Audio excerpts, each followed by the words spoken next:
tunakuhabarisha na kukuelimisha.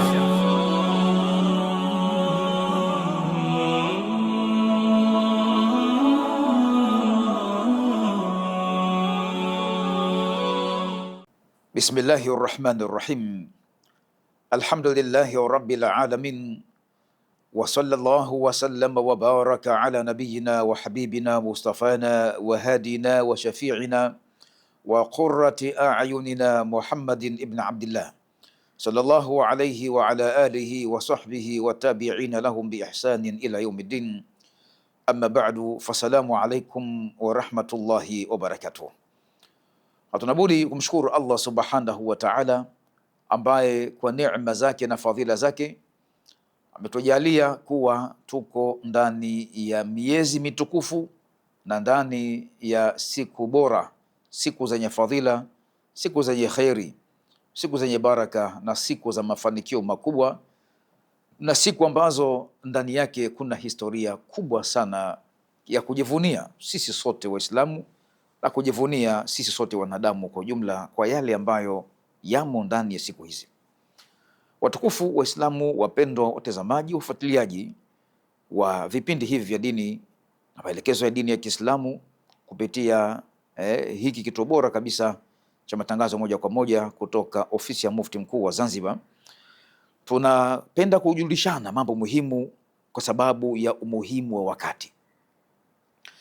Allah subhanahu wa ta'ala, Mwenyezi Mungu mtukufu ameapa, ameapa kwa kutaja sehemu katika siku bora ambazo ni siku 10 za mfunguo tatu, siku 10 za Dhulhijja, na hiyo ndiyo maudhui yetu ya leo, kwamba hizi siku kumi za Dhulhijja zina maana gani kwetu sisi sote na zina umuhimu gani sisi sote, kwa waliokuwa wako katika ibada ya hija, kwa maana katika safari kuelekea kutekeleza ibada ya hija, na kwa sisi tuliobakia tukiwa katika miji yetu, tufanye nini na tutumie vipi hadhihi al-ayyam al-ashara, haya masiku 10 au hizi siku 10.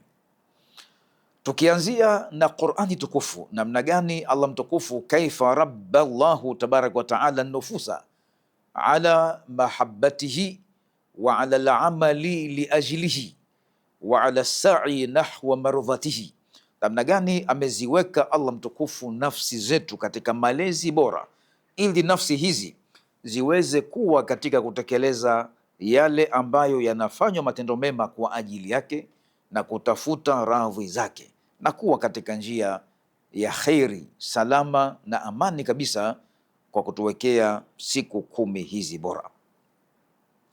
Tukianzia katika hatua ya mwanzo, inna Allah subhanahu wa ta'ala aqsama fi kitabihi bil ayami al-ashri au bil layali al-ashri, faqala fi surati al-fajri bismillahir rahmanir rahim wal fajri wa layalin ashr wash-shaf'i wal watr wal layli idha yasr hal fi dhalika qasamun lidhi hijr.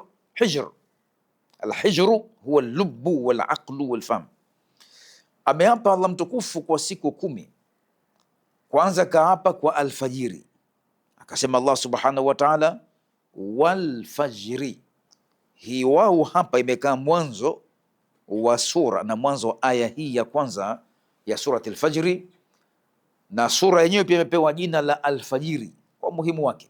Subhanallah. Watukufu wa Islamu, watazamaji kwa ujumla na wasikilizaji wapendwa, Mwenyezi Mungu mtukufu kwa utukufu wake hawezi kukiapia kitu ambacho hakina thamani wala mazingatio makubwa, wala hawezi kuliapia jambo ambalo halina umuhimu wowote, na ndio maana hapa akaviapia vitu kadhaa.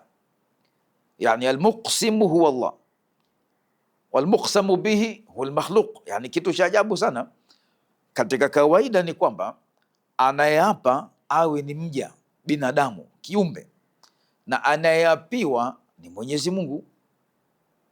Kama Mtume sallallahu alaihi wasallam kwamba la tahlifu illa billah, kwamba musiape isipokuwa kuwapa kwa jina la Mwenyezi Mungu.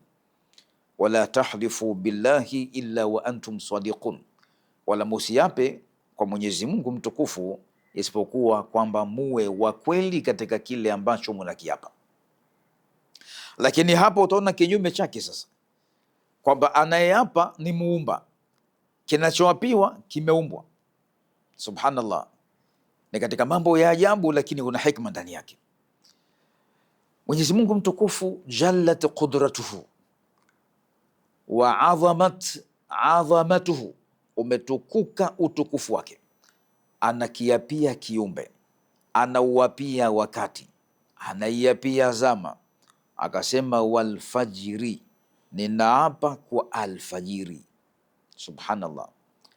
Hebu weka nukta moja kwanza hapa, mimi na wewe ndugu yangu mtazamaji, mfuatiliaji wa kipindi chetu na vipindi vyetu kwa jumla.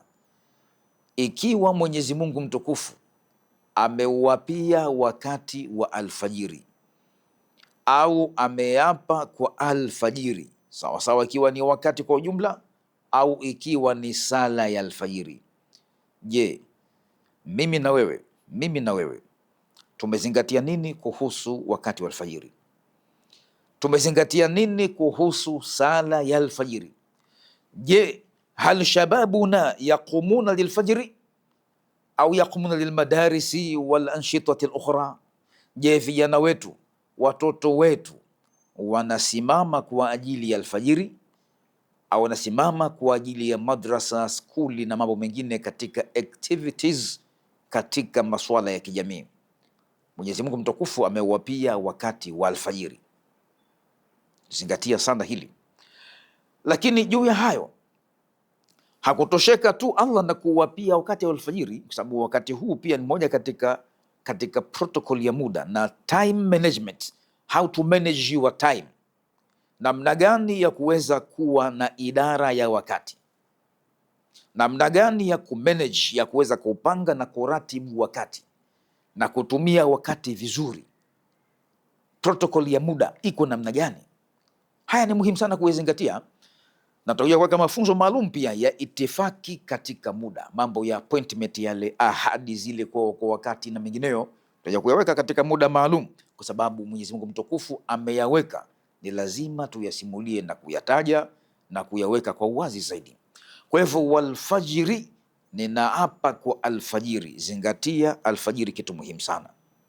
Soma Qur'ani, na hasa katika siku 10 hizi, makini siku 10 na alfajiri imo ndani ya siku 10 zimetajwa hapa pia imo. Kwa hivyo fadhila ya alfajiri inazidi kuwa kubwa zaidi na yenye thamani zaidi, kwa thamani ya utukufu wa mwezi wa Dhulhijja na thamani ya utukufu wa siku 10 za Dhulhijja, inazidi kuwa thamani ya alfajiri kubwa zaidi. Zingatia katika kuchunga wakati wa alfajiri, sio wakati wa kulala huo. Huu ni wakati wa kufanya dhikri, kusoma Qur'ani tukufu na kufanya mambo mengine yanayomridhisha Allah subhanahu wa ta'ala. Hata kufanya mazoezi baada ya kufanya adhkari zako, au huku unafanya mazoezi na adhkari zako unakwenda nazo kwenye mazoezi yako, ni jambo muhimu sana. Kulala sana kunapelekea ule moyo kupungua nguvu ya kutekeleza utiifu, na ndio maana mama yake Nabii Suleiman bin Daud alayhimus salam alikuwa akimuhusia mwanaye, anamwambia kwamba ya bunayya la tukthirin nauma billaili fa inna kathratan naumi tumitu alquluba. Akanamwambia kwamba ewe mwanangu, usikithirishe sana kulala wakati wa alfajiri, kwa sababu hakika kulala sana kunapelekea nyoyo zinakufa, ule moyo unakufa, unakuwa moyo hauna tena ile hadhi na nguvu, ile spiritual power, ile nguvu za kiroho zinapungua kwa sababu ya kulala sana. Anza kufikia pahala mtu akashindwa kutekeleza toa ya Mola Subhanahu wa Ta'ala, kwa sababu tu amekuwa katika hali ambayo ya kulala sana mpaka moyo unakufa katika kutekeleza mazuri. Kwa hivyo wa layalin ashrin, hapo ndo maudhui yenyewe. Na ninaapa, anaapa Mwenyezi Mungu, bilayalin wa layalin ashr, anaziapia siku 10.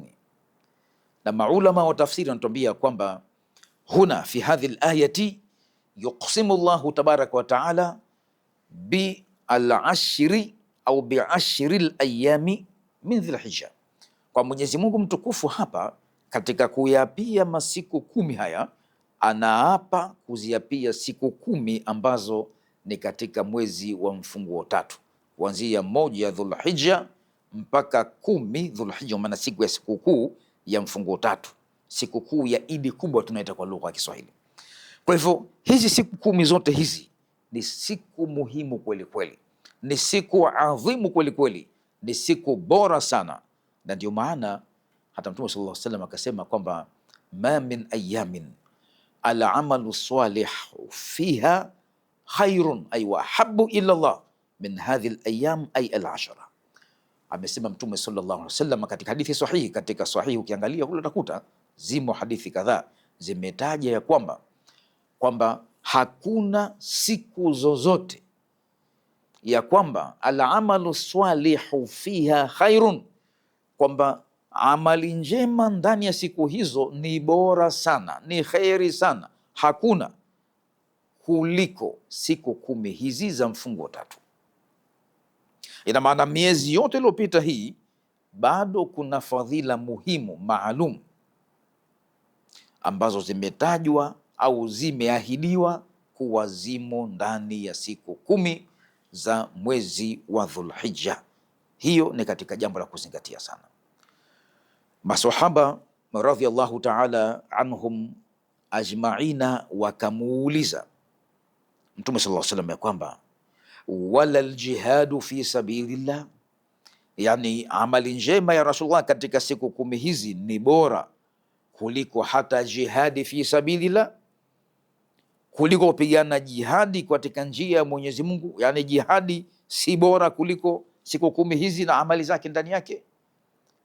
Akawambia kwamba wala aljihadu fi sabilillah, kwamba siku hizi ni bora amali ndani yake kuliko hata jihadi katika njia ya Mwenyezi Mungu, isipokuwa illa rajulun kharaja binafsihi wa malihi, isipokuwa jihadi ikitokezea ya kwamba mtu ametoka, muumini ametoka katika jihadin fi sabilillah kwa nafsi yake, manake yeye mwenyewe ametoka kwa mwili wake na roho yake, wa malihi, na mali yake, falam yarji bidhalika min shay'in au bishay'in min dhalika, kisha akatoka kule katika njia hiyo na hakurudi na chochote, kwa maana hakurudi yeye na roho yake wala mali yake haikurudi, huyo tu ndio atakuwa bora zaidi kuliko aliyefanya amali katika siku 10 hizi.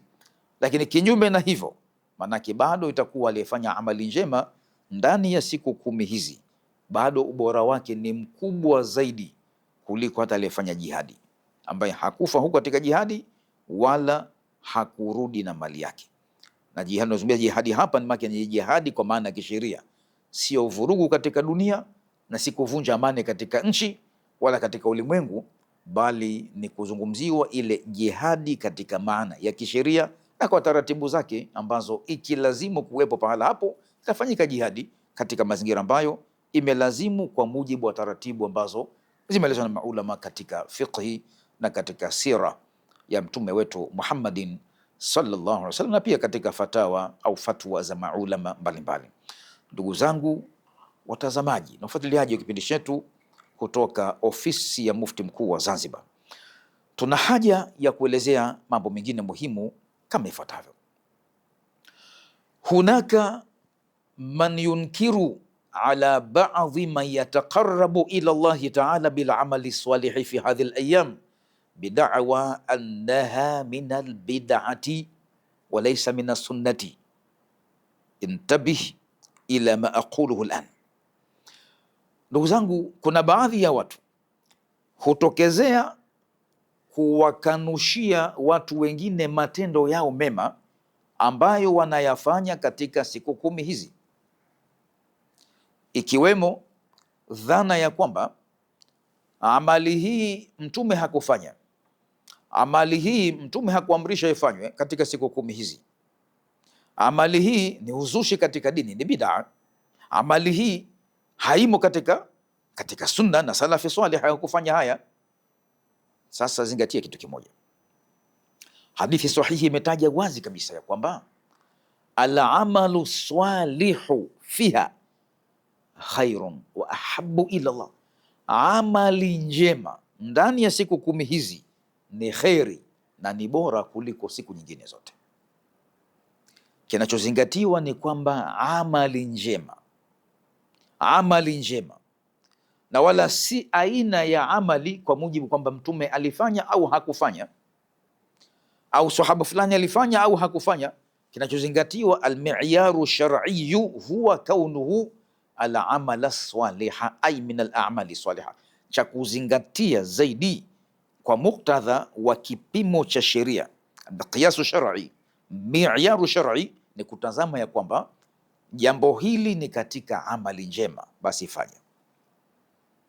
fanya, wala haitakuwa bid'a. Ndio sunna yenyewe ilivyo, kwa sababu sunna imesema kwamba tufanye amali njema, haikusema fanyeni amali hii tu, hii msifanye amali njema.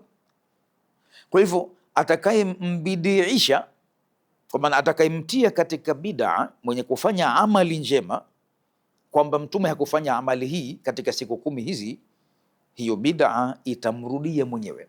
Kwa nini? Kwa sababu aliyeweka utaratibu wa kwamba amali njema ni bora katika siku hizi ni Mtume sallallahu alaihi wasallam, na Mtume sallallahu alaihi wasallam ni katika ahadil musharri'aini, ni mmoja kati ya waweka sheria.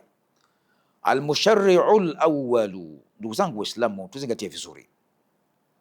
Tukirudi katika ile power source of sharia, ile alquwa, quwwatu insha'i shar'i au quwwatu ta'sisi shar'i, ile mamlaka, nguvu ya kuanzisha sheria katika dini, mamlaka ya mwanzo ni ya Mwenyezi Mungu mwenye subhanahu wa ta'ala.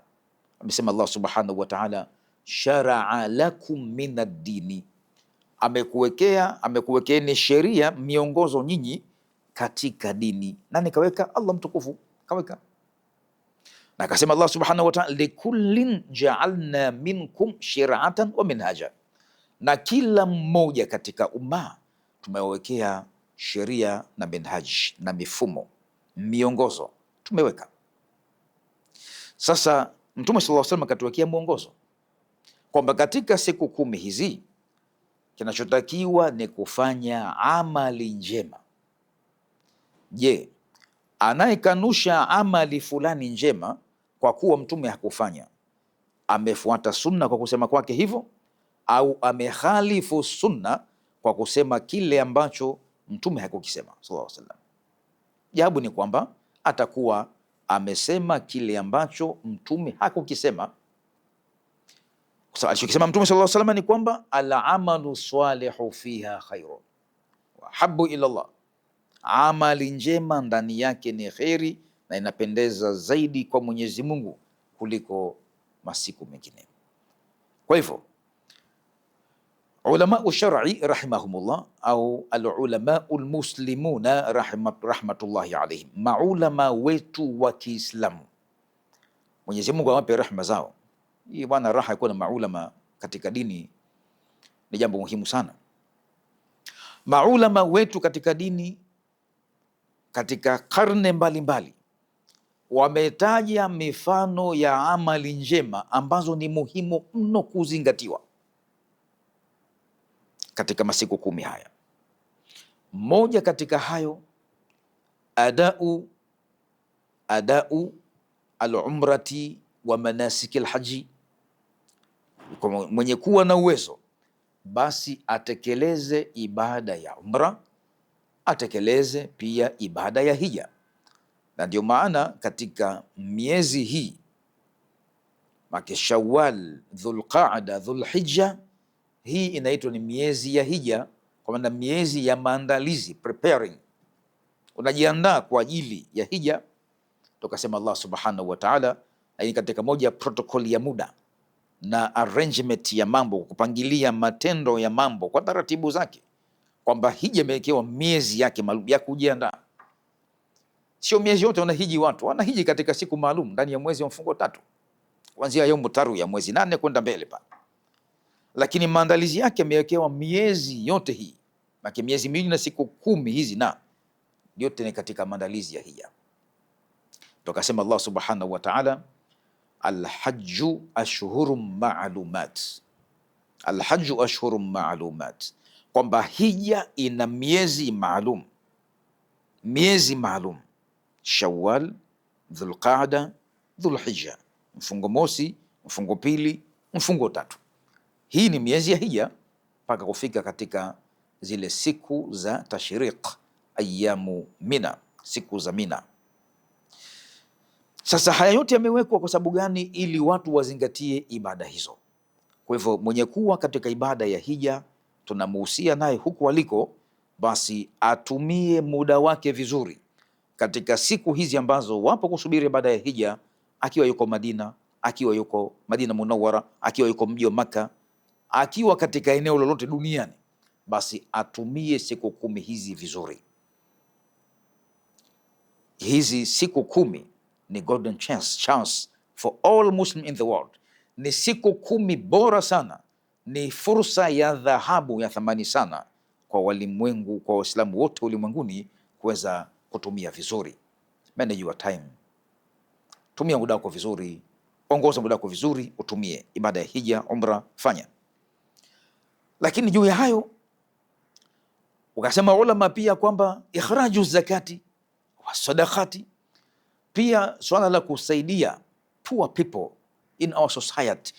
Kaifa nusaidu almustadhafina albaisina almuhtajina alfuqara almasakin, how can we help them? Namna gani tutawasaidia hawa wenye kuhitaji?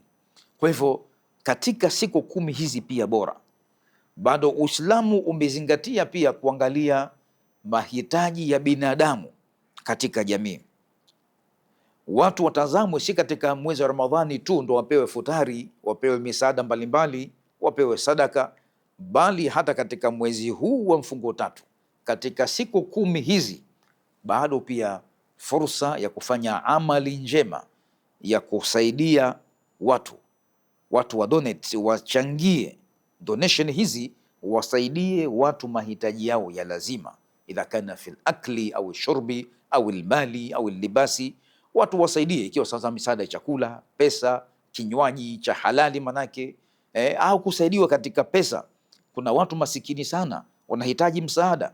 Kwa hivyo isibakie kwamba mwezi wa Ramadhani tu ndio ambapo watu wanagawa tambi, wanagawa mchele, wanagawa vitu vyakula mbalimbali, food stuff zile, almawadi alghidhaiya, lakini bado wakumbuke kwamba alkhairu inda Allahi la yanqati'u zamanuhu kama la yanqati'u ajruhu. Wakumbuke ya kwamba mambo ya kheri mbele ya Mwenyezi Mungu hayakatiki, mambo ya kheri kwa sababu ya muda, kama vile ambavyo malipo ya kufanya kheri hayakatiki. Lahum ajrun ghairu mamnun illa alladhina amanu wa amilu salihati falahum ajrun ghairu mamnun, wale ambao wanafanya amali njema, wanaamini, wanafanya matendo mema, hao ndio wale ambao wanapata lahum, for them, wanapata wao kwa ajili yao, ni benefit, faida kubwa sana. Ajrun ghairu mamnunin, malipo ambayo hayakatiki, unlimited, hayana mwisho, hayana ukomo. Sasa haya ni kuzingatia sana, kwa yasibakie haya katika mwezi wa Ramadhani tu, bali iwe ni continuous, ni shay'un mustamir, ni jambo endelevu, inaendelea hata baada ya Ramadhani. Basi watu tukumbuke kutoa katika sadaka, kusaidia watu katika jamii, masikini, wale ambao ni mafakiri, ambao ni yatima, ambao ni wajane, ambao ni wazee, alajaza, kibaru sin, almusinnuna, hawa wote wanataka kusaidiwa. Hawa ni wazee, hawajiwezi, watu wawasaidie, na si kusaidia bali kutekeleza wajibu. Tunasema kwa lugha kwamba ni kumsaidia masikini, lakini kiuhakika kwamba unaitoa wewe humsaidii tu yule, unajisaidia wewe ambao unatoa, sababu unaweka malipo yako na deposit akaunti yako ya akhira kwa kutekeleza kile ambacho amekuwajibishia aliyekupa hicho ambacho unacho. Tumia ulicho nacho kwa sababu si chako, tumia, lakini kumbuka kwamba ndani ya ulicho nacho kuna haki ya mwingine imo ndani yake. Kwa kuzingatia, kumbuka kwamba hili ni muhimu sana kuzingatia. Kwa hivyo hili nalo pia ni katika mambo muhimu yasisahaulike, yakumbukwe haya katika siku 10 hizi za mwezi wa Dhulhijja. Ndugu zangu Waislamu na wafuatiliaji wapenzi kabisa, tukiendelea katika kutaja mambo ambayo maulama wetu wamehimiza sana kwa mujibu wa taratibu za dini sharia, ya kwamba haya yakumbukwe sana. Mengine katika hayo pia ni iqamatu salati, ni swala la kusimamisha swala, kwa maana adau salawati ala wajhiha almashru'i walmuwadhabati alaiha walmuhafadhati ala awqatiha, tutekeleze sala 5 kwa wakati kama zilivyofaridhishwa na Allah mtukufu, basi tutekeleze katika utaratibu ule ule. Na ndio maana tunakumbushwa kwamba ile tumeambiwa wa aqimu sala, hakusema wasallu, wa aqimu, nasimamisheni sala, kwa maana tutekeleze kama vile ambavyo sala hizo ameziweka katika sheria Allah subhanahu wa ta'ala. Ikiwemo katika hiyo pia ni kwamba kuchunga nyakati za sala. Mtume wetu Muhammad sallallahu alaihi wasallam katika hadithi aliulizwa na masahaba kwamba ayul a'mali afdalu, kwamba amali ipi ni bora zaidi, amali gani, matendo gani ni bora zaidi, yapendeza mbele Allah subhanahu wa ta'ala? Akasema kwamba as-salatu fi waqtiha, ni kuswali kwa maana sala kwa wakati wake, sala kwa wakati wake. Hili muhimu sana. Utukufu wa Islam, tukumbuke kwamba tuna majukumu mbele ya Allah subhanahu wa ta'ala ya kuchunga nyakati za sala, si kusali tu kwamba tuuswali, lakini pia kwa wakati, na wakati ameupanga Mwenyezi Mungu mwenyewe. Na ndio maana unakuta ya kwamba katika moja ya skills za kazi za kiutumishi, kwamba katika moja ya weledi na ule umakini katika utendaji vizuri wa ajira au kazi ya mtu ni kwamba mfanyakazi bora yule ambaye atakuwa anachunga pia sala zake vizuri, basi pia utakuta huyo anachunga wakati wa kuingia kazini na kutoka, hasa kuingia. Kwenye kuingia ndio pana shida zaidi mara nyingi. Kutoka, baadhi yao hutoka kabla ya wakati, lakini mtu akizidisha muda kwa sababu ya jukumu ni jambo la kheri, asipunguze muda kwamba katoka kabla ya wakati. Sasa alladhi yuqimu sala ala waqtiha, mtu ambaye anatekeleza sala kwa wakati wake atakuwa na discipline, atakuwa na nidhamu, ana heshima, anaweza ku respect his leader, anaweza kuheshimu kiongozi wake, akaheshimu pia ile agreement au contract, mkataba ambao wamekubaliana na mwajiri wake. Kwa hivyo atatekeleza hata mahudhurio yake katika kazi yatakuwa ni mazuri, kwa sababu ameweza kuchunga haki ya wakati wa sala ambao ni haki ya Mwenyezi Mungu Subhanahu wa Ta'ala. Basi Allah humpa taufiki mtu huyo akaweza kuchunga pia wakati wa kazi, kwa sababu hiyo ni katika mambo muhimu ambayo yatamjenga kuwa na maadili mema, na hiyo pia ni katika ibada.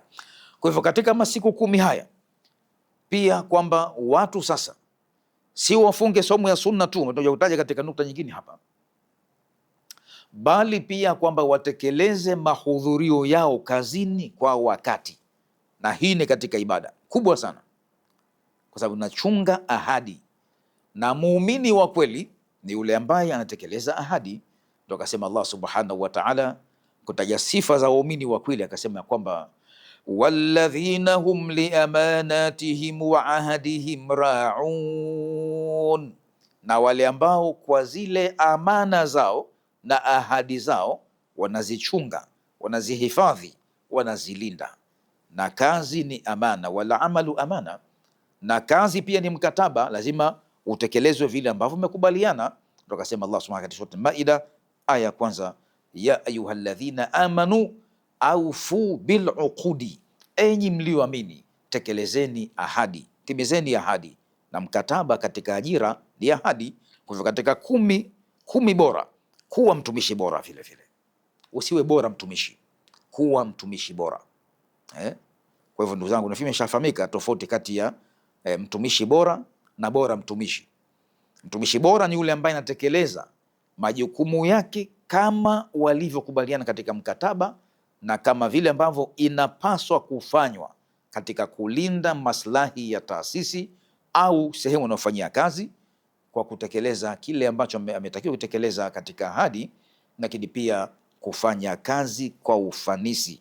Na ndio maana Mtume akasema kwamba inna Allaha yuhibbu idha amila ahadukum amalan ayutqinahu, hakika Mwenyezi Mungu anapenda ya kwamba anapofanya mmoja wenu kazi yoyote, basi ayutqinahu, aifanye kwa ufanisi, aifanye kwa kiwango, katika high level, katika standard iliyokuwa nzuri kabisa, katika kiwango bora kabisa.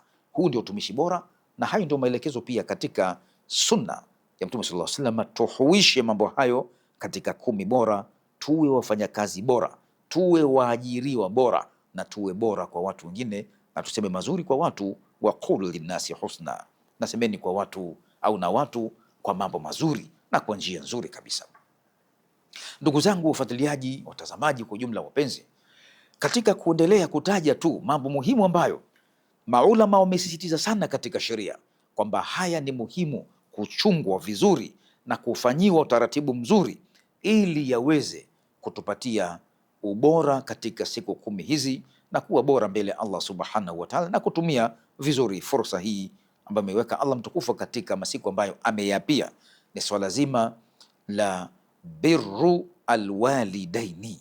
Birru alwalidaini ni kuwatendea wema, kuzidisha kuwatendea wema, kuwafanyia wema wazazi wawili. Jambo hili ni changamoto kubwa sana. Kuna changamoto katika baadhi ya wanajamii kwa ujumla, manake bila kujali huyu dini gani wala kabila gani, wanajamii, kwa sababu wazazi wawili, hata wakiwa wazazi hao si Waislamu au ni watu wa dini nyingine yoyote, mila yoyote, bado ni wazazi wawili, na wao wana haki ya kuheshimiwa kama inavyotakiwa kuheshimiwa wazazi wa aina nyingine yoyote.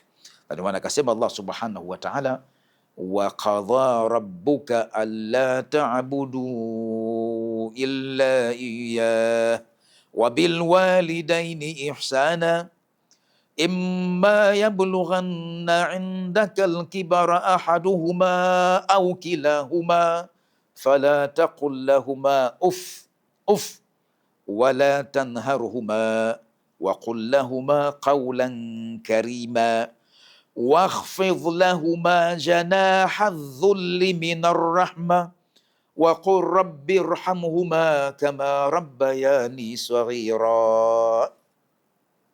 Aya tamu ndani ya Qur'an hizi.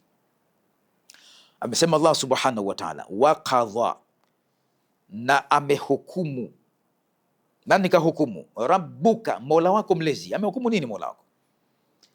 Kwamba na hii ni judgment, ni hukumu ya mola.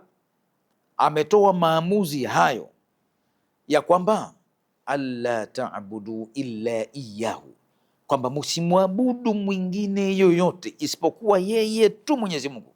Illa iyyahu, ndio tunasema kwamba iyyaka na'budu wa iyyaka, illa iyyahu, iyyaka na'budu, unaunganisha huku na kule, kwamba iyyaka na'budu ay la na'budu illa iyyaka, kwamba hatuabudu chochote isipokuwa wewe Mwenyezi Mungu, wewe peke yako. Ya Rabbi anta alladhi na'buduka la na'budu ghayraka ya Rabbi anta rabbuna la ma'buda bihaqqin siwaka, kwa maana hatumwabudu mwingine, hakuna mwabudiwa yoyote mwingine wa haki, hakuna isipokuwa wewe. Wewe Mwenyezi Mungu ndio muumba wetu subhanaka. Baada ya kutajwa amri hiyo tu ya kwamba usiabudu isipokuwa Mwenyezi Mungu mmoja, akasema wabil walidaini ihsana, na wazazi wawili kuwafanyia wema. Nini maana ya wema? Wema ni kufanya kila ambacho kitawapa furaha wazazi, ikiwa ni huduma, ikiwa ni kuwapa furaha, kuwaondoshea dhiki, kuwapa faraja, kuwafanyia huduma za lazima, chochote ambacho kwamba hiki ni kitawafanya wazazi wawe katika furaha, basi hicho kifanye. Na ndio maana kinyume chake sasa akakataza kutumia hata neno dogo jepesi mno katika matamshi, kwa kuwa linaudhi na linavunja heshima ya wazazi. Basi hatakiwi mtu yoyote kumwambia mzazi wake hata kusema kwamba au hata hiyo usiseme, fala taqul lahuma uff. Angalia, Mwenyezi Mungu mtukufu ameweka utaratibu huu. Hii ni respect, ni heshima ya kwamba imma yablughanna indaka alkibara, imma watafikia wazazi wako hao wawili, au mmoja wao kati ya hao atafikia utu uzima, uko naye amekuwa mzee, uko naye mzazi mmoja, baba peke yake au mama peke yake, either your father either your mother. Nini cha kufanya?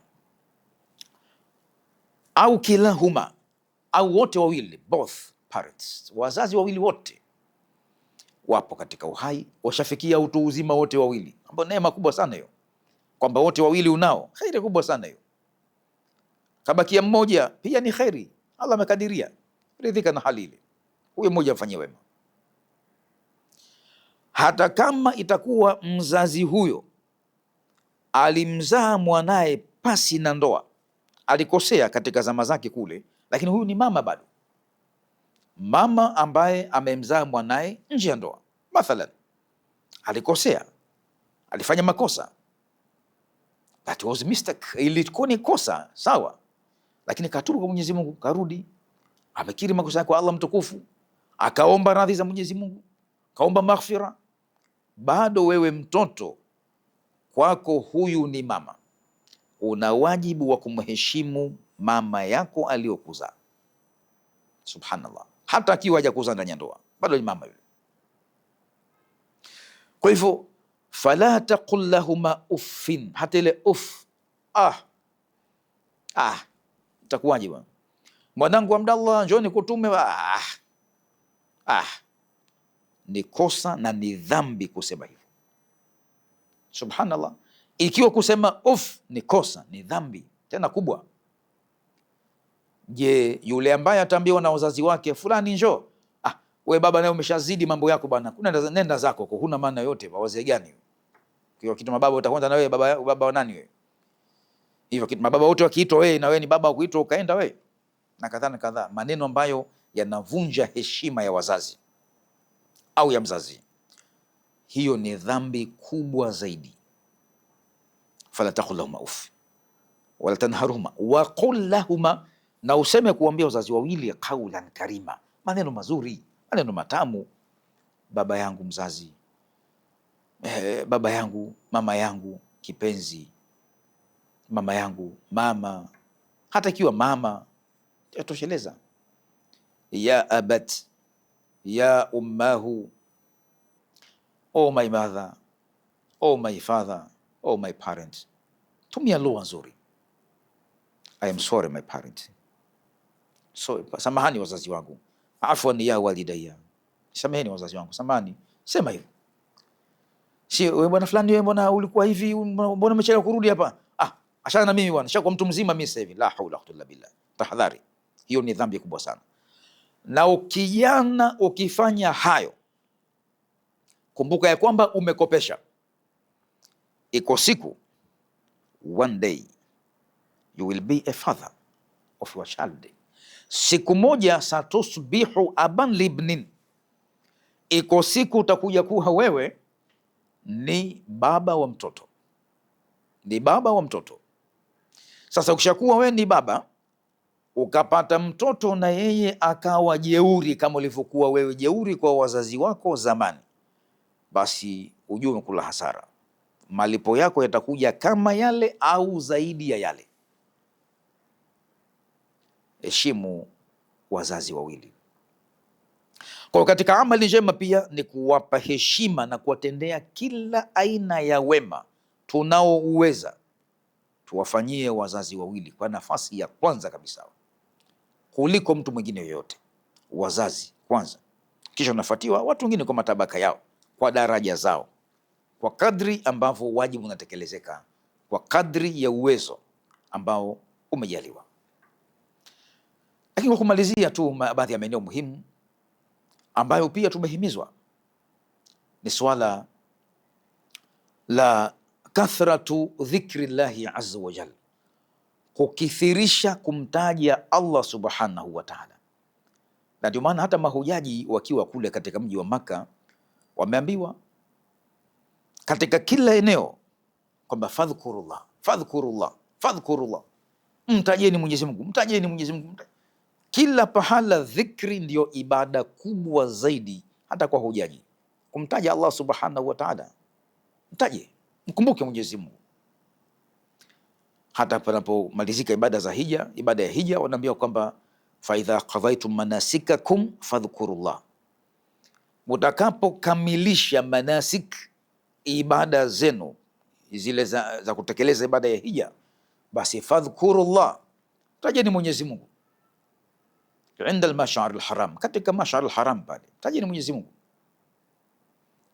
Kisha wadhkuruhu kama hadakum, na mumtaje au mtajeni kama alivyokuongoza, au kwa sababu ya kule kukua amekuongozeni nyinyi, amekupeni hidayah na taufiki ya kufanya khairi, basi mtajeni kwa uchache, mkumbuke kwa wingi, mtaje. Kuna dhiki gani, una shida gani kumtaja Mwenyezi Mungu? Yeye anakukumbuka, kwa nini usimkumbuke wewe? Fadhkuruni adhkurukum washkuruli wala takfurun, nitajeni nitakutajeni, anasema Allah mtukufu, na munishukuru wala msinikufuru. Kwa hivyo dhikri ya Allah kitu muhimu sana, na ndio maana maulama wakatuambia kwamba inapendeza sana katika siku hizi za 10 za mfungo tatu, na pia baada ya kufika siku 10 zile, siku ya hija, siku ya sikukuu kwenda mbele, basi tutekeleze ibada hizo za kumtaja Allah subhanahu wa ta'ala. Tukasema Allah subhanahu wa ta'ala, wadhkurullaha fi ayamin ma'dudat, na mtajeni Mwenyezi Mungu katika masiku yenye kuhesabika, siku za mina zile, mwezi 11, 12, 13, fungu tatu. Taje sana Mwenyezi Mungu pale. Kwa hivyo hiyo ibada kubwa sana, na at-takbiru wat-tasbihu wat-tahlilu ni kule kusema Allahu akbar, Allahu akbar, au la ilaha illa Allah, Allahu akbar, zile ukataja kwa wingi sana zile. Tasbihi kusema subhanallah, subhanallah, subhanallah, subhanallah, subhanallah, na mfano wa hizo katika nyuradi mbalimbali. Na vile vile at-tahmidu ni kusema alhamdulillah, alhamdulillah, alhamdulillah, alhamdulillah, sema kwa idadi utakayoweza kuisema. Lakini vile vile at-tahlilu, la ilaha illa Allah, la ilaha illa Allah, la ilaha illa Allah, la ilaha illa Allah, la ilaha illa Allah, la ilaha illa Allah, la ilaha illa Allah, na mfano hayo. Hizi dhikri ni katika mambo muhimu sana, na ndio maana dhikri ikawa ndio ibada kubwa mno ambayo mtu hatakiwi kuikata. Hatakiwi kuwa yeye ni katika wachache wa dhikri, au katika wingi au katika wafanyao wingi wa dhikri. Tukasema kwamba ya ayyuhalladhina amanu dhkurullaha dhikran kathira wasabbihuhu bukratan wa asila, kwamba enyi mlioamini, udhkurullaha dhikran kathira, mtajeni Mwenyezi Mungu utajo mwingi, wasabbihuhu, na mumsabih, mtukuze, mumnazihi, mumpwekeshe, kwa sababu hayo ndio katika mambo muhimu ya kuzingatiwa. Watukufu wa Islamu kwa ujumla, haya ni machache katika mengi ambayo ya kufanya. Kisia zaidi ya hayo, kila amali njema utakayoifanya, ukisafisha barabara, mfano umeondosha taka katika njia, umechukua polo la taka nyumbani ukaliweka katika sehemu stahiki, ukalinda mazingira, una protect our environment, kitu muhimu sana, linda mazingira, wewe utakaoshafanya ibada kubwa sana, kwa sababu kuweka udhia katika njia ni dhambi, na kuondosha udhia, taka, uchafu katika njia ni sadaqa. Wa imatul adha ani tariqi sadaqa, Kwa hivyo hata ukisaidia kusafisha njia, wewe barabara, chochoro ile, ukaondosha polo la taka njiani limetupwa na mtu ambaye hakujua maadili ya usafi, basi wewe umepata jambo jema. Umeingia katika sehemu za kukidhi haja, katika pengine maeneo ya msikiti, kuna mtu hakusafisha, hakuvuta ile flash kuondosha uchafu ulioko pale, usikimbie kile chumba. Maana watu kimbia vyumba vile kwamba la hapa na mzigo mkubwa sana hapa, anatoka na mlango mwingine ambao ni msafi zaidi. Asafishe nani hapa sasa? Ikiwa kachafua mtu, asafishe nani? Kwa hivyo vuta flash pale, ushaondosha udhia, endelea na mahitaji yako, utapata pia fungu la sadaka. Ni fadhila kubwa sana. Na kisia baada ya hapo, kila matendo mema utakayoyafanya, kila wema utakaofanya, hata kumtoa dhiki mtu kwa neno, kumshauri mtu mawazo sahihi, ukamtoa katika stress, msongo wa mawazo aliokuwa nao, ukautatua mzozo baina ya watu, wanajamii au wanandoa au watoto na wazazi, basi wewe umefanya jambo kubwa sana, kwa sababu umefanya islah baina nas, umefanya conflict resolution muhimu sana, tatua mgogoro wa watu, unakuwa umepata fadhila kubwa sana, na mengineyo mengi sana, ikiwemo kuwaombea dua wenye kukufanyia wema. Na tuna muhimu wa kuombea dua hata viongozi wetu wakuu katika nchi, wametusaidia katika mambo mengi mno kuyaweka katika jamii zetu, ili tuweze kuishi katika hali ya furaha, hali ya kupata huduma zetu za lazima katika jamii yetu. Kwa hivyo siku 10 hizi pia tukumbuke kuombea dua viongozi wetu na wazazi wetu. Hili ni jambo muhimu sana kuweza kutekeleza vizuri ibada hii ya kutekeleza 10 la mwanzo katika 10 za mwanzo katika mfungo tatu, ili kuwa katika wale ambao wamefuzu mbele ya Allah subhanahu wa ta'ala. Tekeleze hayo kwa maslahi makubwa ya dunia na akhira. Mpaka kikao kingine tena kwa mara nyingine insha Allah. Wabillahi tawfiq, wassalamu alaikum wa rahmatullahi wa barakatuh.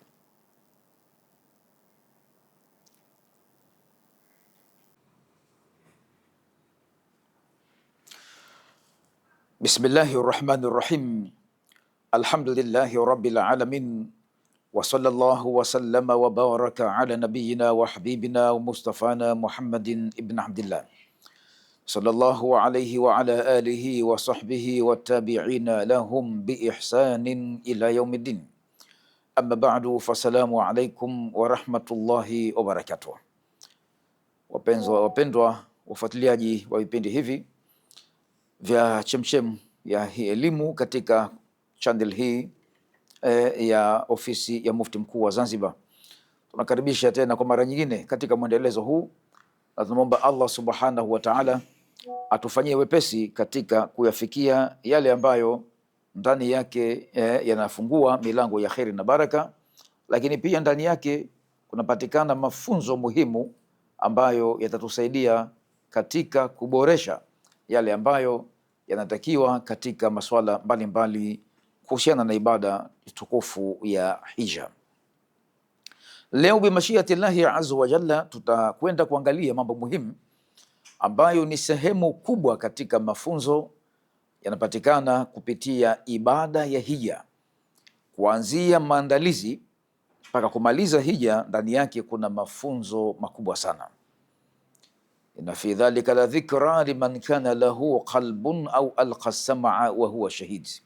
Hakika katika hayo kuna ukumbusho mkubwa, liman kana lahu qalbun, kwa yule ambaye atakuwa ana moyo wa kufahamu, moyo wa kuelewa, moyo wa kuzingatia, au alqa as-sam'a wa huwa shahid, au akatega sikio hali ya kuwa naye ameshuhudia, amekuwa yupo katika mahudhurio yake ya moyo, anasikiliza kinachosemwa na kuzingatia uzingativu wa ndani.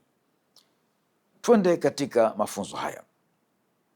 Tunafahamu sote ya kwamba na'lamu jami'an bi anna al-hajja rihlatun tahtaju ila isti'dadin.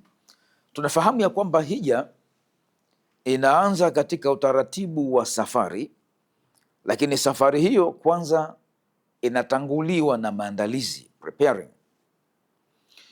Na maandalizi haya ni sehemu katika itifaki, na ndio maana nikaona sasa tuzungumzie mafunzo ya itifaki kupitia ibada ya hija, kwamba ibada ya hija inatufundisha ile kuheshimu taratibu na nidhamu na mengineyo, kwa maana kufuata protokol itifaki ya hija katika mafunzo makubwa sana haya.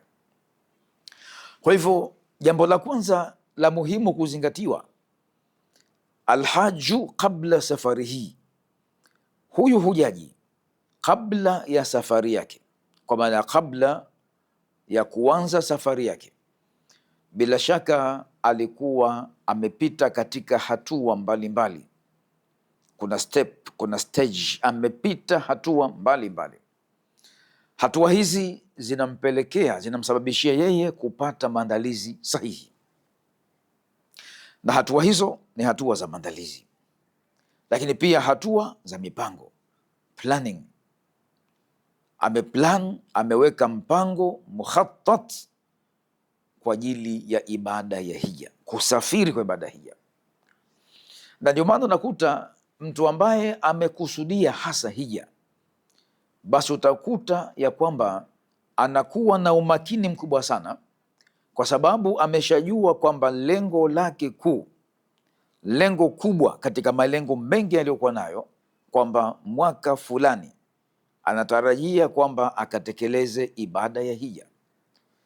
Kwa hivyo yale malengo yote, anakuwa na goals, malengo, lakini malengo yote yale, alhadaf, hayamtoi katika lengo kuu, kwa maana hayamsababishi yeye kuondoka katika uhalisia wa lengo lake kuu na kufuata malengo mengine.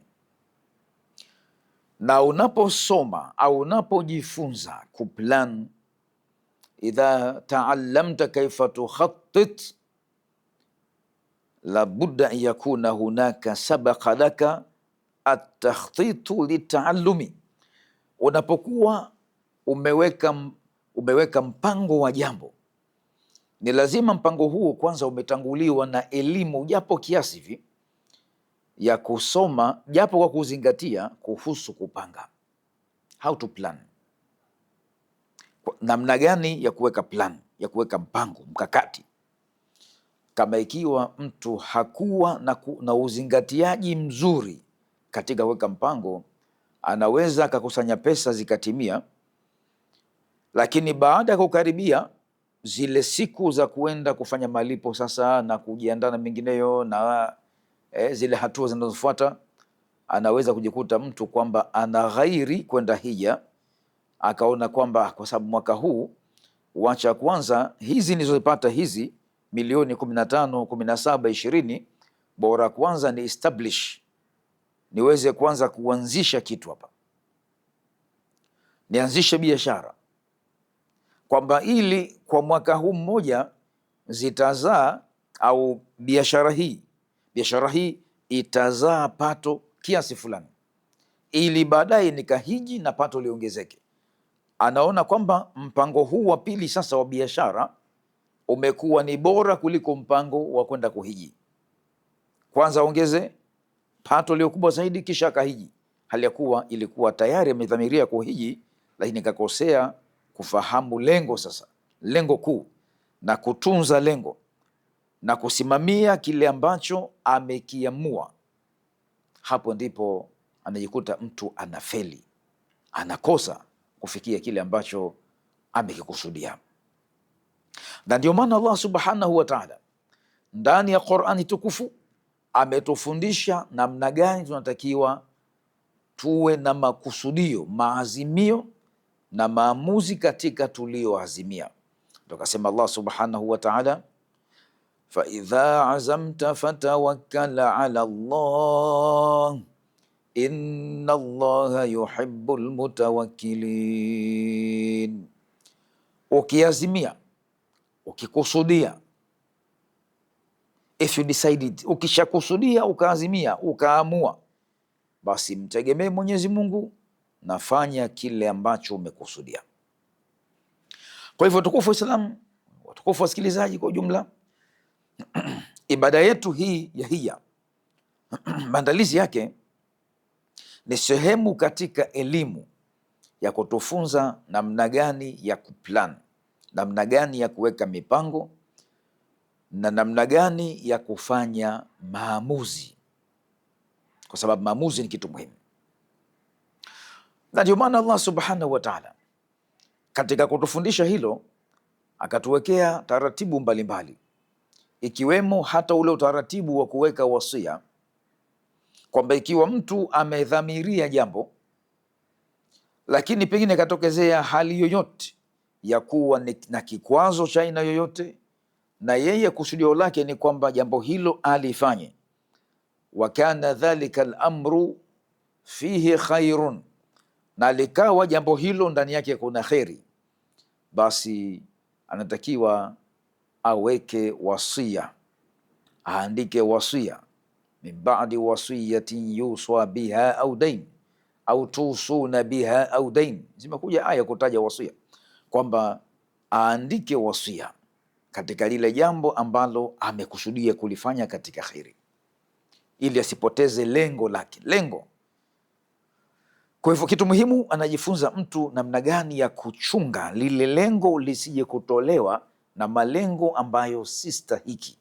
Na ndio maana hujaji akishaazimia akafika pahala kwamba sasa hapa amelipa gharama, amefanya kila maandalizi ya lazima, bado safari tu, basi hutamani sana safari hiyo iwe leo kabla ya kesho, na huwezi kumwambia kiurahisi kwamba hebu bana basi akhirisha mara hii, acha kwanza, utakwenda mwaka mwingine.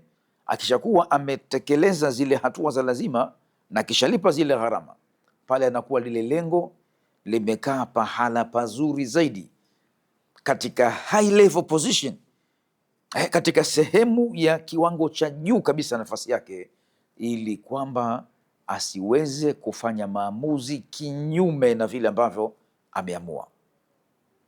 Tayib, hasa hili ni mojawapo. Lakini juu ya hayo, kwa sababu hija ni maadili, ni ethics, anakwenda mtu kujifunza maadili au kujiongezea sehemu katika maadili, kwa sababu siku zote laisa hunaka alinsanu yusafu bilkamali, hakuna binadamu ambaye anasifika kuwa na sifa ya ukamilifu. Hakuna mkamilifu, no one perfect. Hakuna mtu ambaye ni perfect, amekamilika, kila kitu yuko sawa. Ni lazima tutatokezea na sehemu katika baadhi ya kasoro, makosa madogo madogo, some mistakes, lazima tatokezea baadhi ya wakati. Kwa hivyo kinachotakiwa ni kwamba anaposafiri mtu, maanake pia kwamba ajue kuwa anakwenda kujifunza maadili. Na katika hayo ndio katuambia mtume wetu Muhammadin sallallahu alaihi wasallam ya kwamba safiru taghnamu, ilianzia kwanza sumu tasihu, wasafiru taghnamu, kwamba fungeni saumu mtapata afya, na safirini mtapata faida. Waman yakhruju min baitihi muhajiran ila Allahi wa rasulihi thumma yudrikuhu almautu faqad waqa ajruhu ala Allah yajid fil ardhi muraghaman kathiran wasa. Aya tofauti. Kwa hivyo ambaye anatoka kwa ajili ya Mwenyezi Mungu Subhanahu wa Ta'ala, anatoka fi sabilillah, katika njia ya kutafuta radhi za Mwenyezi Mungu, ikiwemo hija pia ni safari kubwa ambayo inataka kuwekwa nia safi na makusudio mazuri. Basi huyu anatoka katika njia ya Mwenyezi Mungu, basi yajid fil ardhi muraghaman kathiran wasa, atapata katika ardhi hii, katika dunia hii, muraghaman kathira, mafanikio makubwa, mabadiliko mazuri, huitwa mabadiliko chanya mazuri. Kajikuta katika njia safi kabisa, kwa sababu ametoka kwanza nia yake njia ya Mwenyezi Mungu, sio njia mwingine yote. Kwa hivyo itifaki itamfanya sasa aanze kujifunza maadili, na moja katika ethics, katika qiyam, maadili ni maadili ya safari, na ndio maana safari ikaitwa as-safaru. As-safaru, safar katika lugha, safari kwa mujibu wa lugha ya Kiarabu, neno as-safaru inatokana na kitendo cha safara, katika ile asili ya kawaida inayojulikana kwamba safara yusafiru, lakini safara inarudi katika asili ya maana ya kwamba asifru wasafaru wasufuru ay alburuzu wadhuhuru walinkishafu, kwamba tunaposema kwamba safari, ile safaru katika lugha maana yake ikiwa ni safar, asufuru, asifru, inakuja katika maana ya kuwa kitu katika hali ya kupambanuka na kuwa katika hali ya uwazi, very clear. Haina manake mipindo mipindo hivi ikawa haijulikani vizuri, maki imekaa wazi inajulikana. Na ndio maana hata mwanamke anapokuwa, a'azzakumullah wa a'azza jamia an-nisa, Mwenyezi Mungu awape heshima kubwa kabisa wanaume na wanawake sote kwa jumla, kwamba anapokuwa mwanamke mathalan amejiondoshea ile stara yake ya heshima, akatoka hali ya kuwa amejiweka mapambo yake wazi, akajikashifu ule mwili katika maeneo ya kusitiri, basi kilugha inaitwa kwamba mraatun safira, mraatun safiratun, kwamba huyu ni mwanamke safiratun, amejikashifu, kajiweka wazi, kajiachia kuwa bayana katika yaliyokuwa yanatakiwa kufichwa na mfano hayo. Kwa hivyo safari inafichua taarifa za mtu. Kwa hivyo lazima mwenye kusafiri ajue itifaki ya safari, ajue itifaki ya kuwa na usuhuba katika safari, an ya'lama kaifa yakhtaru rafiqan murafiqan lahu au mulaziman lahu, ajue taratibu za kumfanya rafiki, how to choose their friend, namna gani ya kuchagua rafiki ambaye nakuwa naye karibu permanent, wa kudumu, wa kuendelea na kuwa naye, au rafiki wa muda. So, mahusiano pia ya kijamii yanakuja katika moja ya itifaki ya hija, namna gani ya kutengeneza the relationship, yale mahusiano ya muunganiko ule baina ya watu, how to coordinate, namna gani ya kufanya coordination, ule muunganiko baina yako na mtu mwingine na watu wengine, ni elimu katika itifaki. Kwa hivyo safari ya hija inakufanya pia uwe na umakini, kwa sababu safari itakufichua baadhi ya taarifa zako, baadhi ya tabia zako, na pia utajua tabia za wengine. Kwa lazima uwe una maadili ya kusafiri, una maadili ya kuwa katika safari. Kwa hivyo unapokuwa katika safari, moja katika itifaki kubwa ya safari ya hija ni husnu ikhtiyari almurafiqi, ni kuchagua vizuri vyema mtu wa kumfanya rafiki katika safari. Safari hiyo inataka kuwemo maadili mengi, ikiwemo kaful lisani anil adha, ni kuzuia ulimi, zuia ulimi na kuwaudhi watu wengine. Sasa ikiwa utapata rafiki ambaye hazuii ulimi wake, basi itabidi atakuwa anakufanya wewe sasa rafiki wa rafiki yake, kwamba kila mara na wewe ulimi wako uwe mwepesi kuzungumza.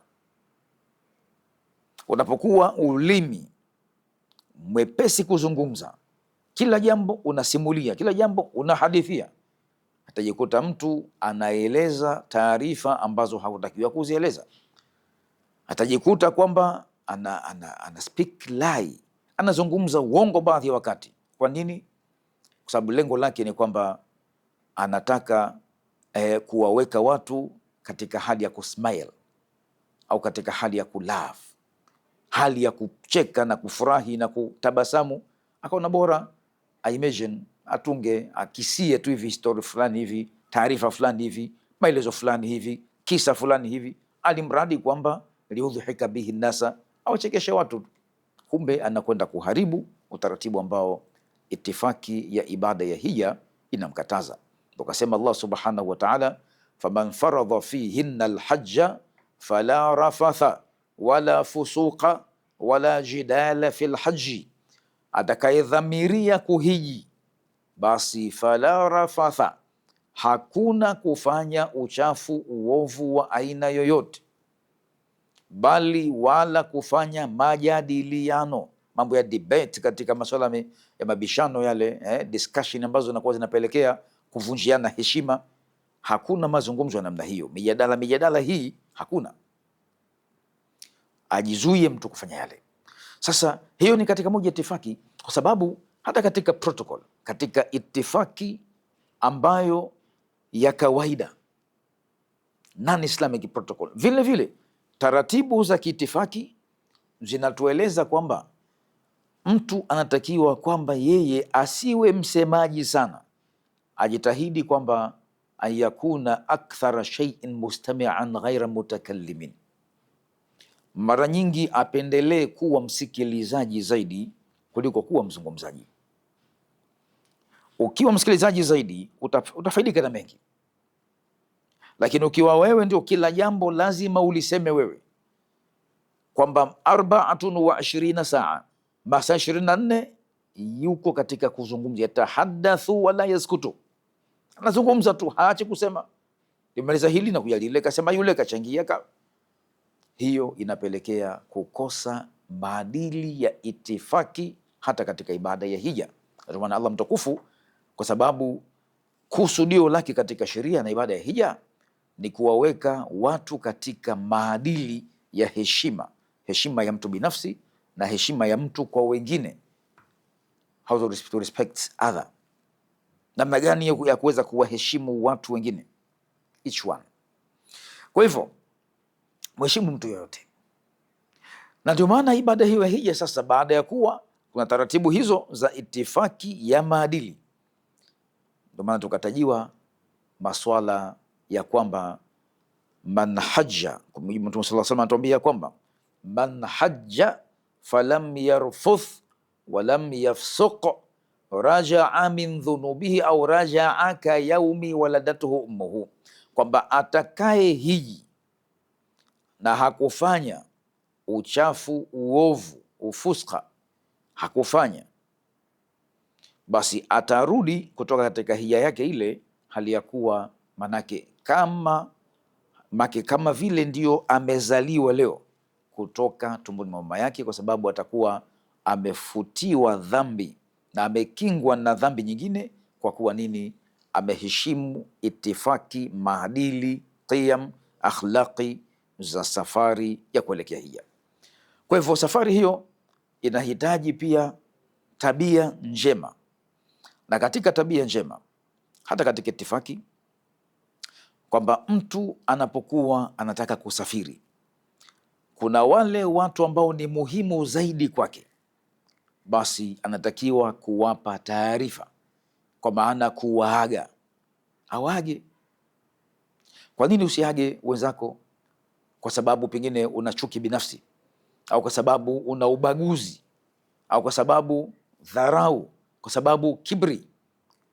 Sasa wewe unakwenda katika safari, kisha humwagi mtu hata yule ambaye yuko karibu na wewe, kwamba mimi nataka kuficha hija yangu, nifanye surprise katika hija. Hakuna surprise katika hali hii. Utaratibu wa sunna, itifaki ya sunna ni kwamba ayuwaddia aqribaahu wa dhawaihi wa jiranahu, kwamba mtu awaage watu wake wa karibu, jamaa zake, jirani, waage watu, kwa sababu hawa pia watakupa ulinzi kwa dua zao, watakuombea dua ya kheri, hafidhakallah, hafidhakallah, Allah akubariki, Allah akupe kila kheri, watakuombea dua za kheri.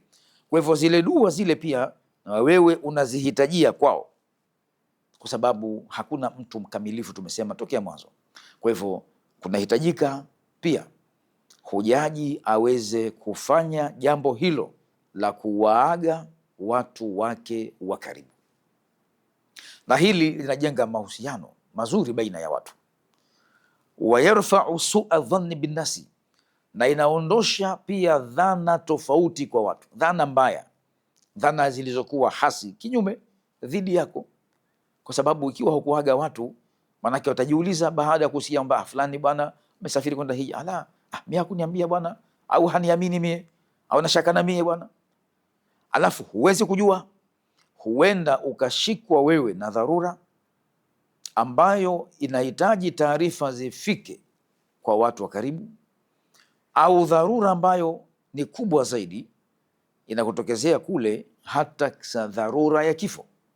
Ni dharura, maki jambo la lazima kutokezea ikiwa imefika wakati wake. Kwa hivyo si jambo jema kusikia taarifa fulani bwana amefariki, hakumwaga hata mtu wake wa karibu, kumbe kafariki katika mji au njiani katika safari. Allah tuhifadhi na hifadhi mahujaji wote kwa jumla, lakini kifo kipo. Kwa hivyo haya si katika taratibu. Kwa hivyo itifaki na maadili ya itifaki, protocol, ethics ni maadili ya kwamba waage watu wako wa karibu. Watukufu Waislamu na wasikilizaji kwa jumla, kwa sababu jamii yetu tunaishi sisi ni binadamu, na wanasema hata wataalamu wa falsafa, lakini hiyo ndio asili katika Qur'ani, bimaana al-insanu kainun ijtimaiyun bitab'ihi. Katika falsafa ya human resource, hawa rasilimali watu, binadamu ni kiumbe ambaye by nature, kwa mujibu wa ile tabia ya kimaumbile aliyoumbiwa, maumbile ya asili ya tabia tuliyoumbiwa, tunahitaji kuwa na mahusiano ya kijamii. De kainun ijtimaiyun bitab'ihi, ni kiumbe ambaye ijtimaiyun, ana ile hali ya kuwa na ujamii. Lazima awe nao, lazima aishi na jamii. Haiwezekani kuwa mtu anaishi nje ya jamii, ni lazima atakuwa anaishi katika jamii. Hata akienda kuishi katika pori, katika mwitu, katika msitu, bado ataishi katika jamii, japo kuwa jamii ya wanyama ni jamii, au jamii ya ndege jamii ya miti, jamii social. Kwa hivyo kuna mambo muhimu sana ya kufanya. Vile vile katika itifaki ya hija ni kwamba anayeondoka kusafiri kwenda hija ni vizuri kuwaomba radhi watu wa karibu ambao anawaaga, kwa sababu huwezi kujua, binadamu hajakamilika. Inawezekana katika kuishi kwenu akhtata fi haqqi mri'in wala ta'lamu bidhalik, yumkin adhaita ahadan. Inawezekana katika maisha ya kawaida ya kila siku kwamba huenda ulimkosea mtu, huenda ulimuudhi mtu, huenda ulimbughudhi mtu, huenda ulichukua haki ya mtu, huenda hukumpa mtu haki yake, huenda hukutekeleza wajibu wako katika kazi na ajira uliopewa, huenda hukutimiza kile ambacho umekubaliana na watu katika masharti sahihi katika miamala, huenda ulichukua mali ya mtu kwa nia njema, hujalipa na hujaweka rehani wala hujaweka wasia. Huenda kuna mambo mengi, huenda rubama, maybe, yako mengi. Kwa sababu gani? Tabia ya binadamu ni lazima katika kuchanganyika na watu kutatokezea sehemu katika makosa madogo madogo, au makosa ya kati na kati, au makosa makubwa. Kuna watu wafanya makosa makubwa na hawajatubu, wanakwenda kuhiji na toba hawajafanya. Kuna watu wamechukua mali za watu, kuna watu wamechukua wake za watu, kuna wake wameshawishi waume za watu, kuna watu wamekula haki za yatima, kuna watu wanakula haki za wajane, kuna watu wanakula haki za Mwenyezi Mungu katika mambo ya nyumba za Mwenyezi Mungu na maeneo ya kama yale, na mengine mengi sana katika jamii. Sasa ikiwa mtu hakujiandaa vizuri katika haya, kumtaka radhi yule ambaye kamkosea, akumrejeshea haki yake hata ikiwa ni kidogo, huyu anakwenda kusafisha kitu gani? Kwa hivyo toba inafuta dhambi, lakini kuna toba au kuna dhambi ambazo hata mtu akitubu bado haiondoki dhambi ile, kwa sababu imefungamana taalaqa bihaqi adamiyin, imefungamana na haki ya mwanadamu.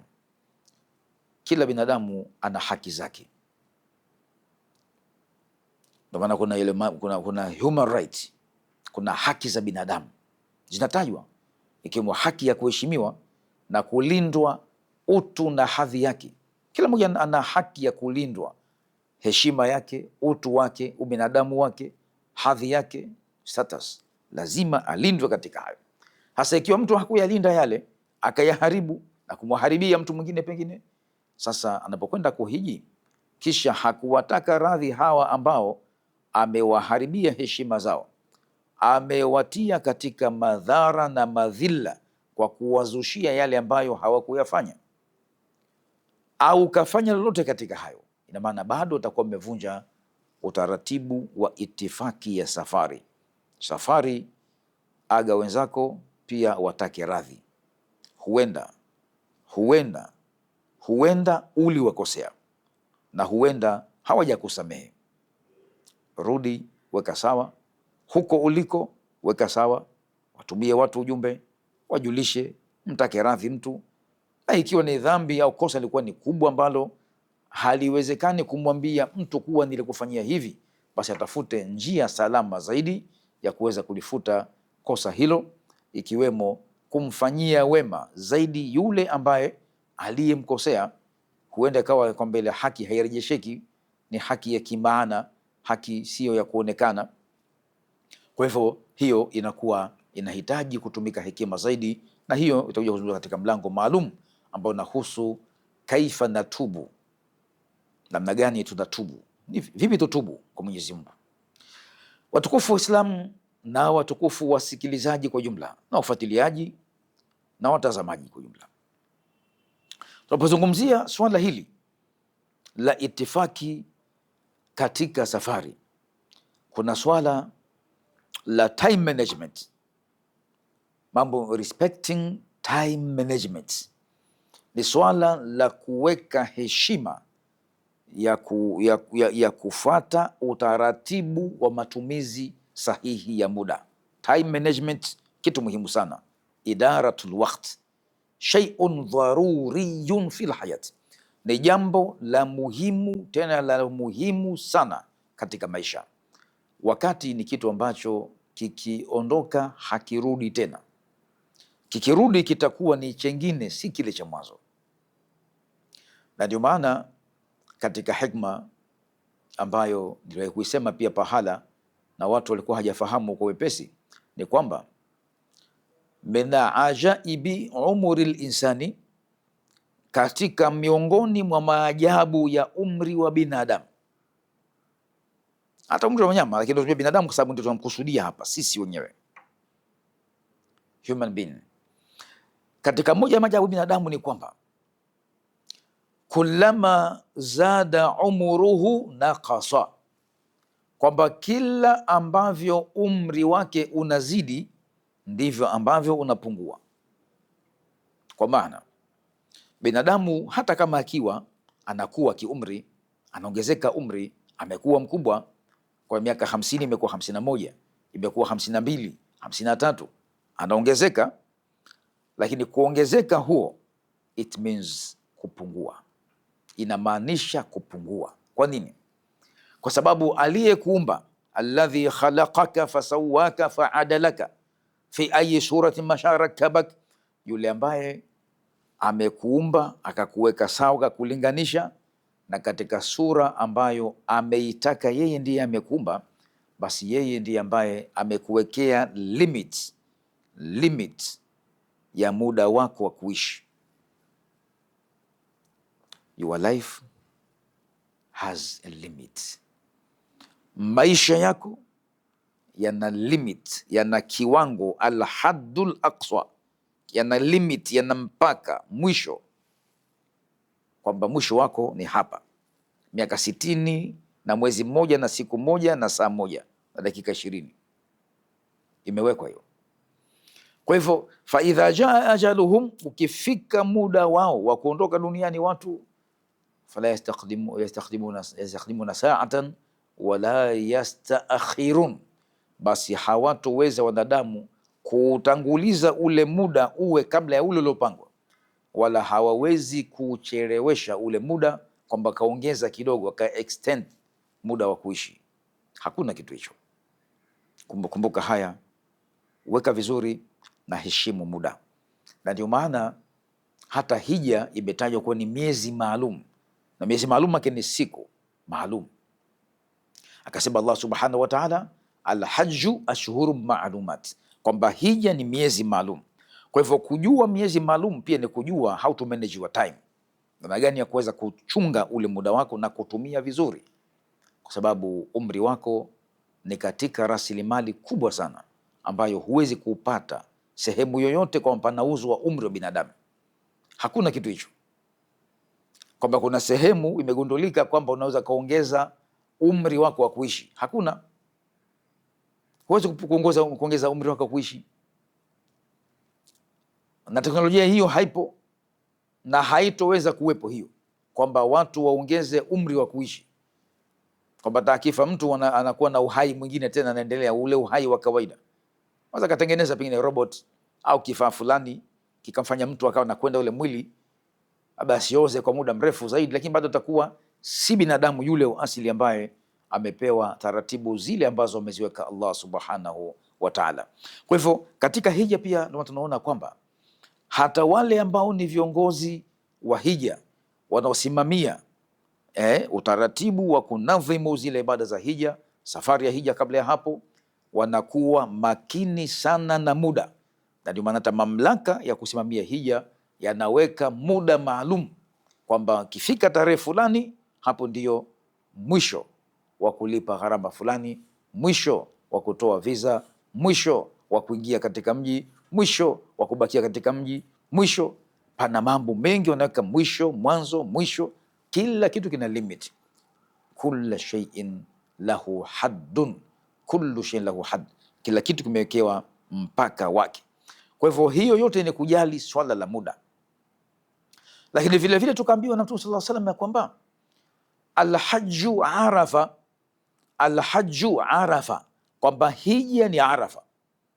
Manake kwamba alwuqufu bi arafati, kusimama Arafa, kusimama Arafa kwa hujaji, make kuwepo pale Arafa ni jambo la lazima, na mtu ikimpita siku ile ya Arafa mpaka ukamalizika ule muda unaostahiki kuwepo pale Arafa, basi huyo faqad fatahu alhajju kulluhu, itakuwa hija imempita yote. Kwa sababu gani? Ni swala la time management. Hija ni kuweza kuweka taratibu ya kutumia muda vizuri. Sasa katika hali hii hija ni Arafa. Kwa nini? Kwa sababu watu waweke umuhimu, wafanye mambo yao yote, watakwenda zao Mina, watakwenda katika pahala pengine mbalimbali katika ziara, lakini wakumbuke kwamba siku ya Arafa, kwamba asije akaikosa Arafa au Arafa isije kamkosa yeye akawa hayupo katika eneo lile. Maana ukimpita muda wake wa Arafa, basi huyo hapati Arafa wala hapati hija kabisa. Mithali ni kwamba utaratibu kwamba Arafa au kusimama Arafa ni mmoja katika miongoni mwa nguzo kuu za hija. Akikosa nguzo hiyo, basi hana cha kufanya tena. Na ndio maana sasa unakuta hata wale watu wa idaratil haji wal manasiki wanaokuwa katika makina, wale leaders, viongozi wa hija katika mamlaka yenyewe inahusika, wanakuwa wana taratibu zao za kuweka mambo ya customer care, khidmati azabaini, mambo ya huduma kwa mteja, huduma kwa hujaji, service au haji service. Wanafanya utaratibu pia kuangalia zile dharura za wenye dharura, kwa maana huenda kuna wagonjwa wako katika hali mbaya, wagonjwa katika hali ya kati na kati. Hawa wote wanatakiwa na wao pia wawepo katika eneo la Arafa, kwamba Arafa iwakute wapo pahala pale. Kwa hivyo ukifika muda sahihi moja kwa moja wa Arafa, basi wanachukuliwa hata wagonjwa ndani ya ambulance au ambulance. Almuhimu kwamba gari ya kuchukua wagonjwa wa dharura katika emergency, basi inakuja gari na mgonjwa yumo ndani ya ambulance, alimradi kwamba apate kuwepo pale Arafa, japokuwa kwa muda wa kiasi atakaojaliwa, yani kwamba aipate Arafa japokuwa ni mahututi, aipate. Kwa nini? Tunaheshimu muda wa Arafa, sababu ukipita muda huo hauna mbadala tena, na ndio maana hata ibada nyingine zimewekewa nyakati, nyingi zimewekewa nyakati, ikiwemo ibada ya sala. Amesema Allah subhanahu wa ta'ala, inna salata kanat ala almu'minina kitaban mawquta, hakika sala imekuwa juu ya waumini, ni ibada ambayo imewekewa wakati maalum. Wakati, respect your time, heshimu sana muda wako. Mwisho kabisa, katika nukta hii ya umri ya muda na kutumia wakati vizuri, utakuta kwamba Allah subhanahu wa ta'ala amejalia kwamba kila jambo limewekewa wakati, hata yale ambayo ni mazuri kufanyika kwa wakati au ni mabaya kufanyika kwa wakati, ikiwemo wakati wa kubakia Iblis katika maisha. Iblis alipokuwa amefanya makosa mbalimbali, takabbara ala rabbihi, Ibilisi alivunja itifaki, akashindwa kumheshimu Mwenyezi Mungu ambaye ndio Mola mkuu, Mola mkubwa, yani huwa Allahu akbar. Kashindwa kumheshimu Mwenyezi Mungu na akatoa maneno ya kejeli na jeuri na kukataa kutekeleza maamkizi ya heshima, itifaki kwamba mheshimu huyu Adam, mpe heshima. Na moja katika itifaki pia ni mambo ya respecting, mambo ya kuheshimiana katika masuala ya greeting, masuala ya maamkizi. Mwamkie huyu, kaona kwamba hataiwezekani, nimpe heshima huyu, kaumba kutokana na udongo. Huyu udongo tu, mimi moto bwana, mimi moto, ule udongo simpe heshima yote, sitaki, sifanye.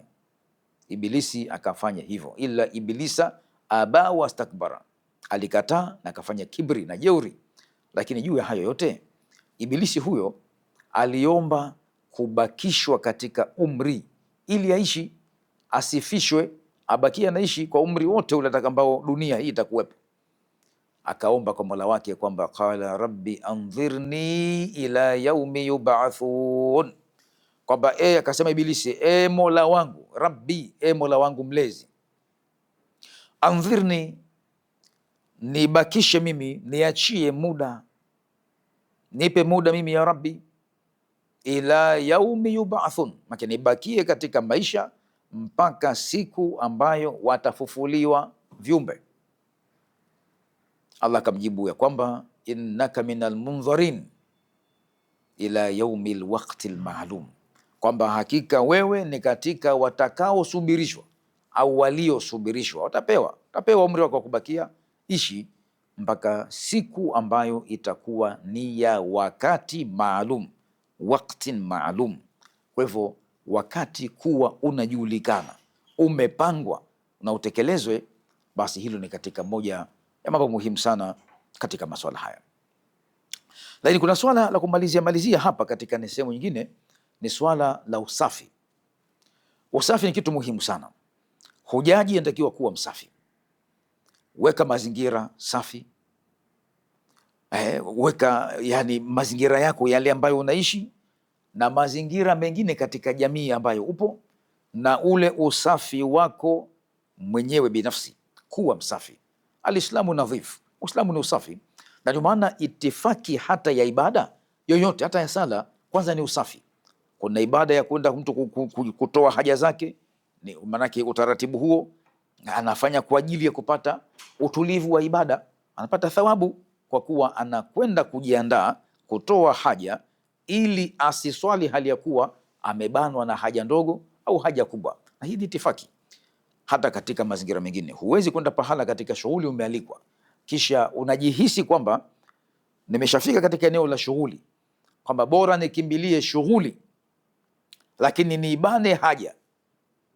Ukianza shughuli pale kabisa ushughulishe watu kutoka kila mara. Sasa umekaa dakika 5 10, unatoka tena kwenda kutafuta sehemu ya haja. Kwa hivyo taratibu ni kwamba tumia maandalizi mapema katika swala la usafi. Safisha nywele zako, safisha mwili wako, weka hali nzuri katika mazingira ya mavazi yako, na ndio maana hujaji wa kiume wanavaa ihramu nyeupe, shuka nyeupe, kwa sababu ni sehemu katika usafi. Albayadhu yadullu ala naqawa au naqai. Katika itifaki pia vazi jeupe, na katika dini pia vazi jeupe lina itifaki yake, na ndio maana nasema kwamba vazi jeupe huonesha alama ya usalama, alama ya amani, alama ya utulivu, alama ya mapenzi, alama ya kutaka kheri kwa wengine, na alama ya kuwa ni mtu mwenye maadili.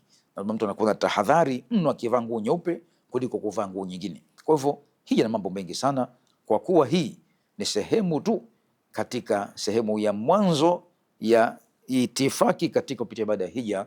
Tutaendelea na katika sehemu ya pili inshallah kumalizia itifaki nyingine kwa mujibu wa kuheshimu maeneo matukufu au maeneo ya heshima yenye hadhi tofauti. Ikiwa mtu hakuheshimu maeneo kama yale, basi si ajabu kutoheshimu maeneo mengine ambayo atakuja kuishi baadaye au kupita katika jamii ambayo ametoka katika maisha yake yale ya kawaida.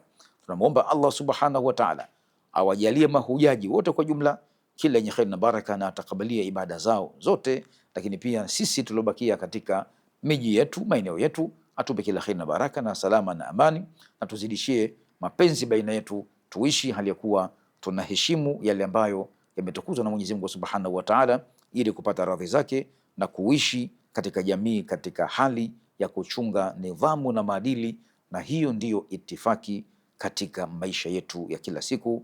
Wallahu ta'ala alam. Wassalamu alaikum wa rahmatullahi wa barakatuh.